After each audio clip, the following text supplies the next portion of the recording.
Hello everyone and welcome back to the Brightworks. Before we kick this one off, I just wanted to put this up on screen for you here. What you're looking at right now, or what you should be looking at if I remember to edit this properly, is going to be the leaderboards, the current leaderboards for Beyond All Reason. I received some really helpful feedback from a lot of you lovely viewers on the last video featuring Malady, talking about how that game was unfair, unbalanced, if you will.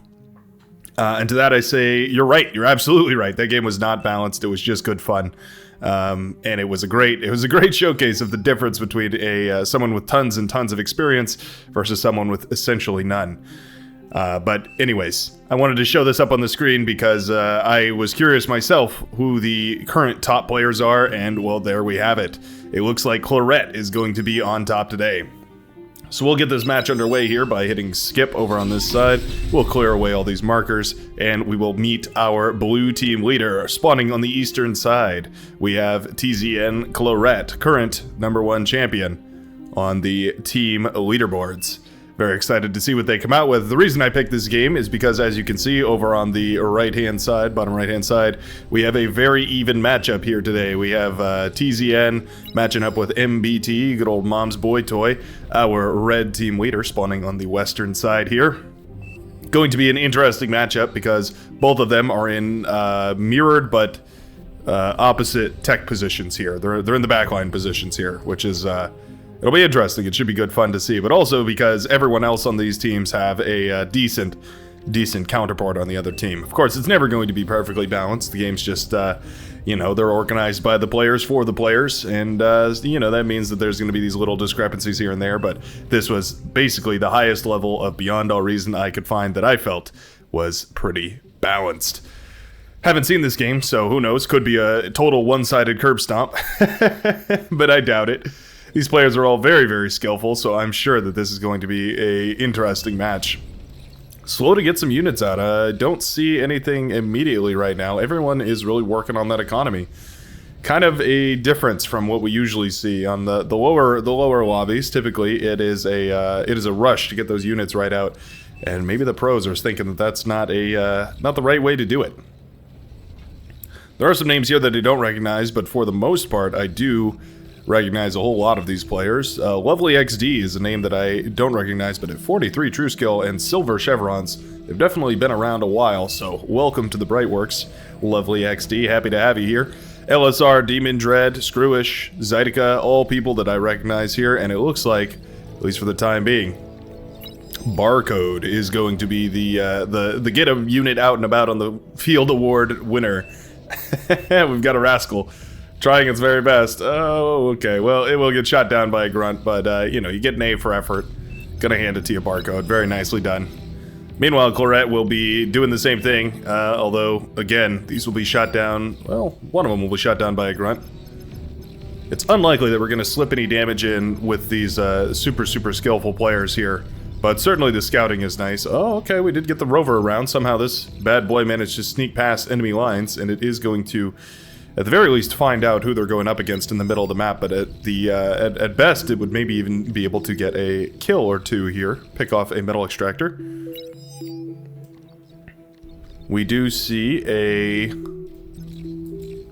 Well, yeah, it's still in the back line. The rover is still over here, and it could certainly get a little bit of damage done if it pushes in here and kills some of these metal extractors. Looks like it will.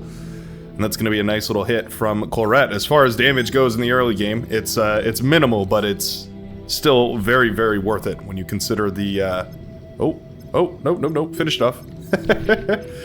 Definitely worth it when you consider the cost of this rover compared to the cost of basically any of these metal extractors, as well as the cost of having the metal extractor down for any amount of time.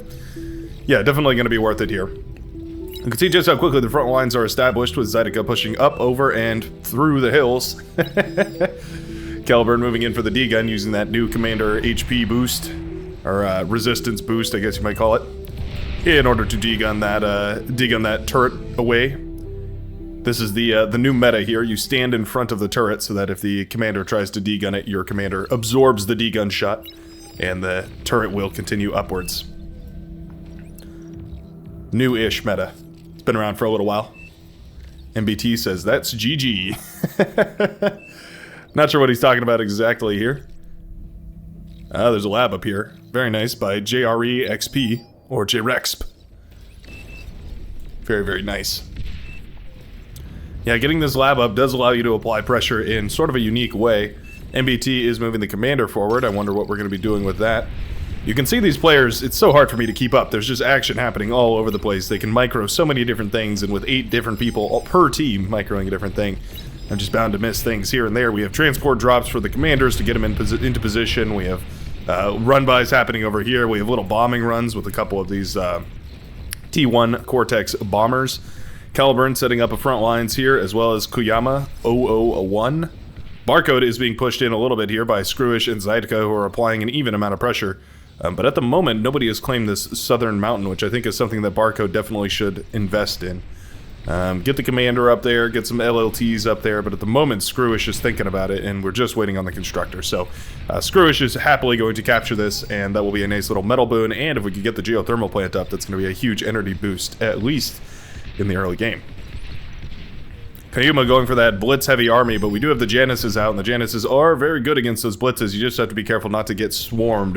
If the Januses can land 1 or 2 shots on the blitz armies, it'll be phenomenal. If the blitzes get on top of the Januses, then the Januses lose. So it's a very, very volatile situation. What I might do is sacrifice one of these units here. Sacrifice a single blitz to go in and take out this army, where the others jump on top of it afterwards. Shuriken were pumped out here and sent immediately to the front lines. I still hear more bombing going off somewhere around here. We must have had a little bit more bombing aggression or something of that nature. But we do also see these blitzes in these incisors for Barcode being pushed back here by Skirmish's commander. Commander accompanied by aggravators, which are, well, as the name implies, they're kind of aggravating. You got to treat them with a lot of respect because they can fire from so far away and do tons and tons of damage. Meanwhile, a little bit of a run by over here forces Barcode to retreat off the front lines a little bit, at least with the commander.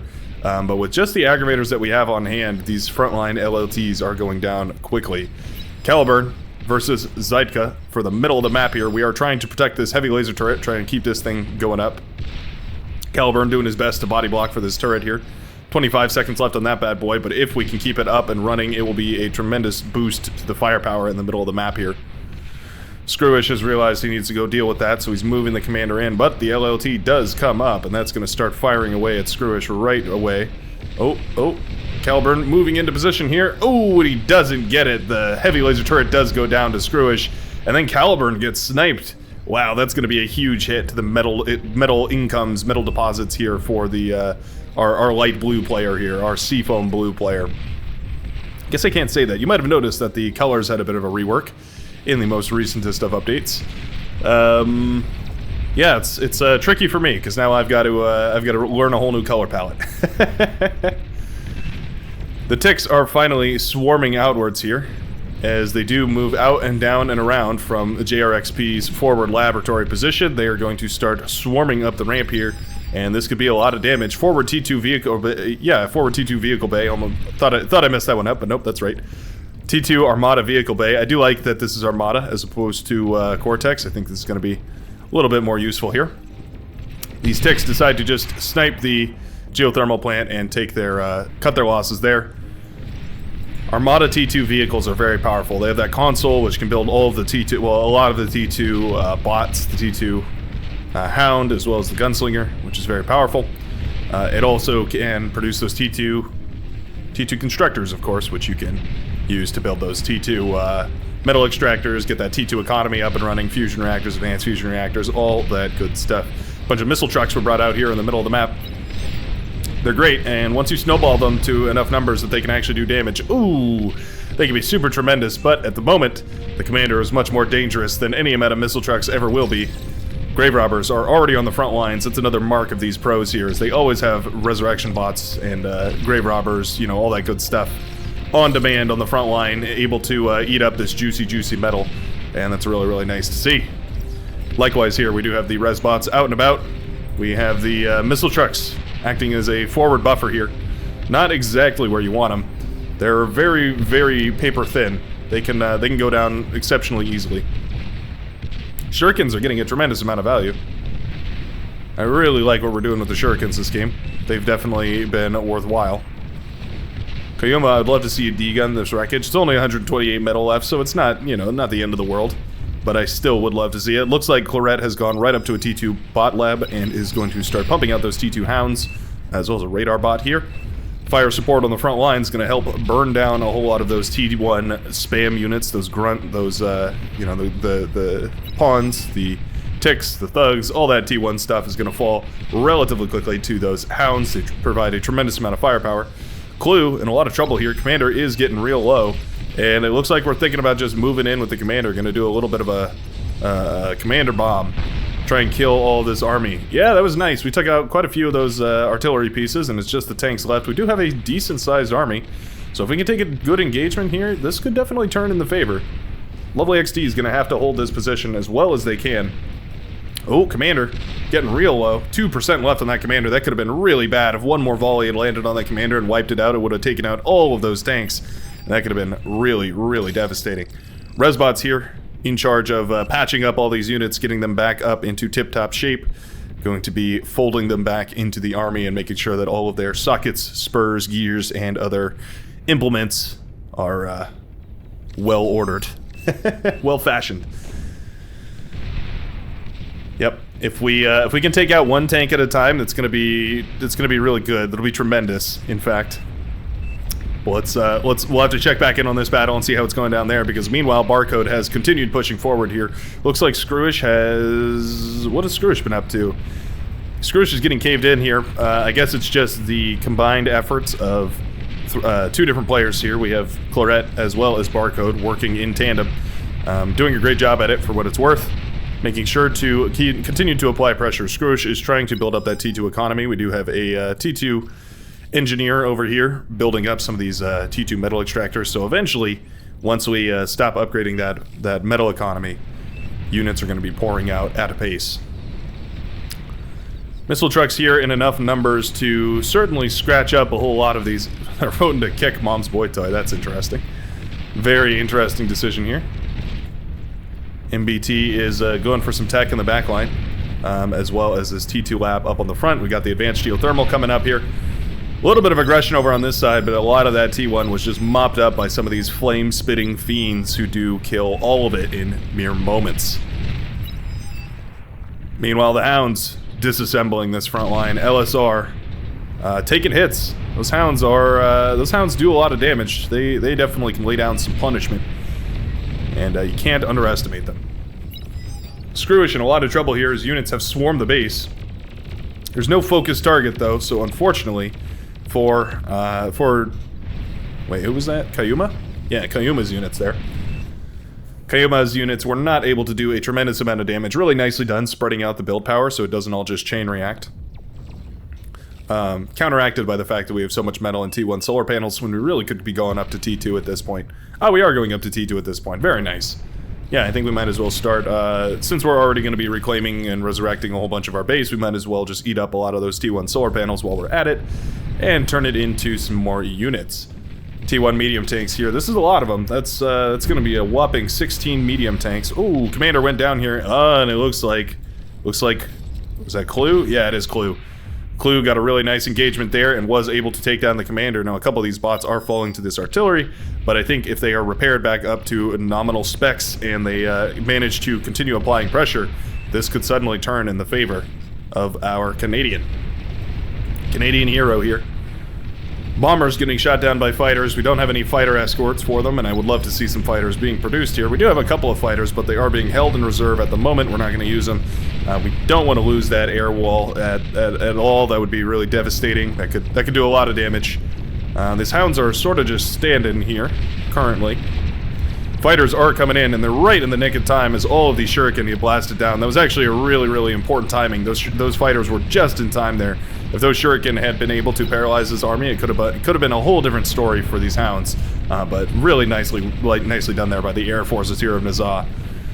Meanwhile, it looks like Barcode has decided that Screwish's time is up as the tanks start rolling in. T2 Lab does go down. That's very expensive, and we're going to have to resurrect that. Otherwise, this is going to look even worse here. Energy converters are falling. T2 or T1 medium tanks headed back into the back line here. I always call those T1 medium tanks just to emphasize how strong they are. They're a very tough unit, especially in the early game, especially comparatively to other T1 stuff. Very, very powerful unit. Hounds are getting into the back lines here. Well, the front lines, I should say. the back of the front lines. There it is. Yeah, those hounds have been instrumental to the success here, as now the thugs can just simply walk into the base and start tearing this apart. Really nicely done here. The engagement was broken by the T2 in the back line, and it looks like with that front line out of commission, the red team does indeed decide to give in. These games are so volatile, we don't even get to T3. That's how quick the pros can get up to that T2 level. Just fast enough that it doesn't even matter. And it leads to some really epic games. That was a really fun one. I hope you guys enjoyed. Relatively short compared to the average game, but that's what you get when you mix high aggression with high skill. Thanks a ton for watching, and I will see you folks in the next one.